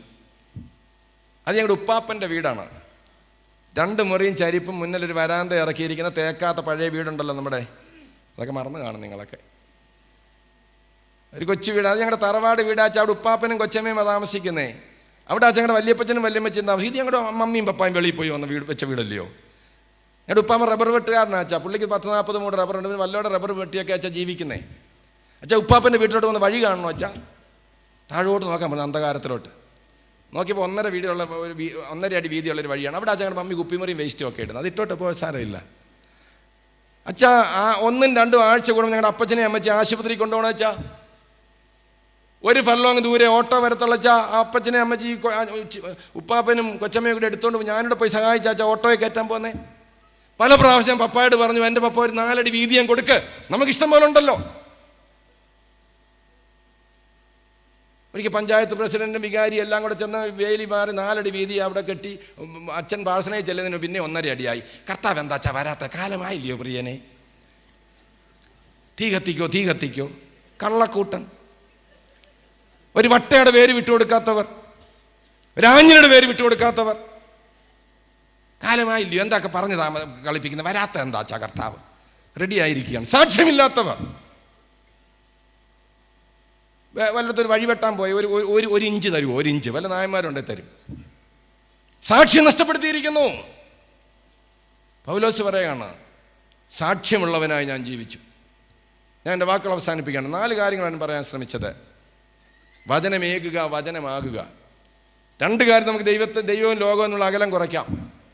ദൈവത്തെ ജനങ്ങളിലേക്ക് കൊണ്ടുവരുന്നതിനാണ് നമ്മുടെ ജീവിത ശൈലി. ആർദ്രതയോടെ ജീവിക്കുക, സാക്ഷ്യമുള്ളവരായി ജീവിക്കുക. നമ്മളിലൂടെ മറ്റുള്ളവർ കർത്താവിനെ കാണും. ജനത്തെ ദൈവത്തിങ്കിലേക്ക് കൊണ്ടുപോകുന്നതിനാണ് വചനം പഠിപ്പിക്കുക. വചനമാകുവാനും വചനമേകുവാനും നമുക്ക് സാധിക്കണം. ഈ 4 മെറ്റഫേഴ്സ് രണ്ടായിട്ട് തിരിക്കാം. ആദ്യത്തെ 2 responsibility to the word of God, ദൈവവചനത്തോടുള്ള നമ്മുടെ ഉത്തരവാദിത്വം. 3-4 metaphors responsibility to the people of God, ദൈവജനത്തോടുള്ള ഉത്തരവാദിത്വം. അതുകൊണ്ട് ഈ വർഷം സുവിശേഷകരായി ജീവിക്കാനായിട്ട് നമുക്ക് നമ്മെ തന്നെ സമർപ്പിക്കാം. സുവിശേഷവാഹകരായി സുവിശേഷത്തിന് സാക്ഷ്യം വഹിച്ചുകൊണ്ട് സുവിശേഷം ഏകുവാനും സുവിശേഷമാകുവാനും നമുക്ക് സമർപ്പിക്കാം. അങ്ങനെ സുവിശേഷ വിഹിത സഭയായ മാർത്തോമാ സഭ വലിയൊരു സാക്ഷ്യമുള്ള സഭയായി സുവിശേഷ രംഗത്ത് മുന്നേറുവാൻ നമുക്ക് പ്രാർത്ഥിക്കാം, ഒരുമിച്ച് പ്രവർത്തിക്കാം. അദ്ദേഹം നമ്മെ സഹായിക്കട്ടെ.